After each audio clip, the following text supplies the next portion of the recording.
Merhaba arkadaşlar. Bugünkü konumuz FAPA sendromu. Yani her ay enfeksiyon geçirerek, her ay ateşlenerek, boğaz enfeksiyonu geçirerek acile giden çocuklar ve hatta bazı ailelerin acaba bizim çocuğumuzun savunma sisteminde bir sıkıntı mı var şeklinde şüpheye düştüğü bir hastalık grubu. Bu hastalığı gündeme getirmemdeki sebep, bu hastalığa her seferinde gittiğimizde boğaz enfeksiyonu düşünülür, antibiyotik verilir ama tedavisi antibiyotikle alakalı bir durum değildir. Konunun aslında tamamının özeti baş harflerinde gizli. Yani PF, Periodic Fever.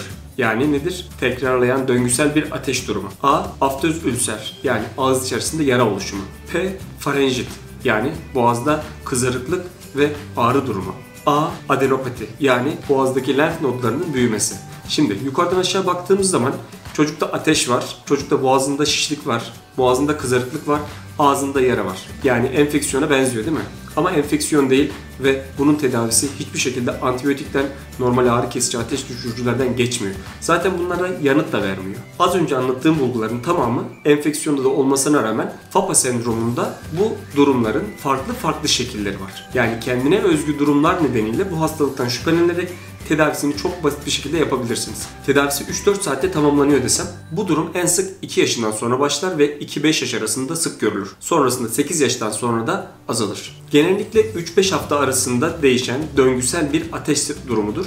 Ama bu 2 haftadan 8 haftaya kadar da uzadığı görülmüştür. Hastalığın öncesinde kırgınlık dediğimiz, prodrom dediğimiz bir dönemi olmayıp bir anda enfeksiyon başlar ve bir anda sonlanır. Hastalık mevsimsel bir değişiklik yapmaz. Yani aileler genellikle yaz-kış hasta olan çocuklardan bahseder. Hastalığı enfeksiyon zannedilerek verilen antibiyotikler ve ateş düşürücülere yanıtsızdır ve tedavide hiçbir şekilde yeri yoktur. Tedavisinde bir kortizol kullanılır ve kortizolden 3-4 saat sonra ateş düşer. Sonrasında ağzındaki yaralar hızlı bir şekilde düzelmeye başlar. Boyundaki şişlikler geçmeye başlar. Yani aslında tek doz bir ilaçla tedavi olabiliyor. Çocuklar aralarda tamamen normaldir ve büyüme gelişme gerilikleri gözlenmez. Hatta normal çocuklara göre bir tık daha iyi bile gelişiyor olabilirler. Daha önce dediğim gibi ağzındaki ülserler, yaralar hızla başlar ve hızla sonlanır. Kendine özgü olarak anlattığım bu bulgular aslında 2005 yılında konulan tanı kriterlerini içeren kısa bir liste. Peki böyle bir şeye neden olan enfeksiyon olmayan durumun aslında sebebi ne? Enfeksiyon değil dedik. Peki ne? Aslında 1987 yılında bu hastalık adı konulmuş olmasına rağmen henüz tam olarak sebebin ne olduğu bilinmiyor. Şüphelenen iki durum var. Bir tanesi enfeksiyon, bir tanesi otoimmünite. Otoimmünite dediğimiz şey vücudun kendi kendine saldırması durumu.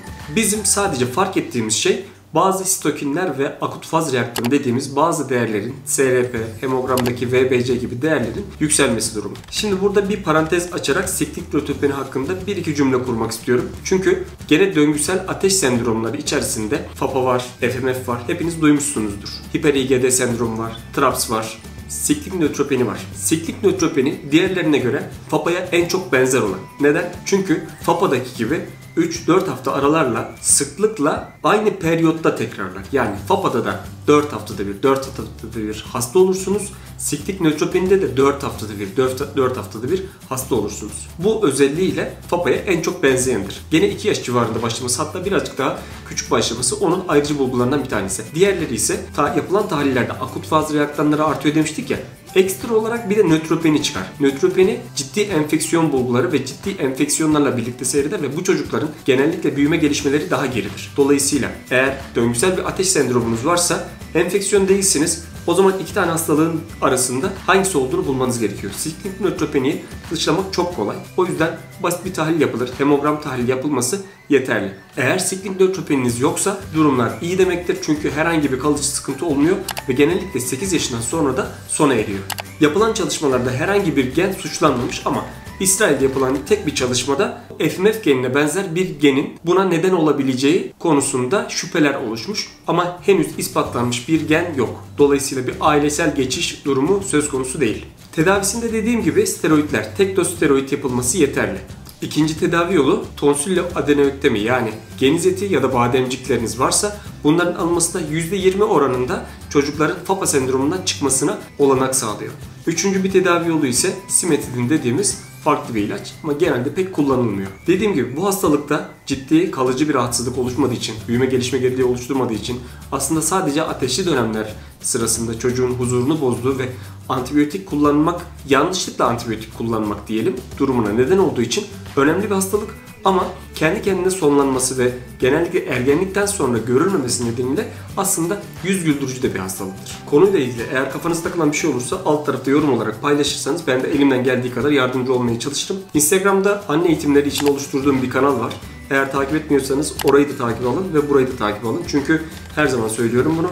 Instagram'daki olay daha günübirlik, aklıma geldikçe fikir paylaşma açısından, bazı istatistikleri tutma açısından çok önemli. Buradaki olay ise bir şeyin sistematik olarak yavaş yavaş ilerlemesi için anne eğitimleri ders grubunun oluşturulabilmesi için olmazsa olmaz. Şimdilik böyle olsun. Kafanızda takılan bir şey olursa beni nerede bulacağınızı biliyorsunuz. Görüşmek üzere.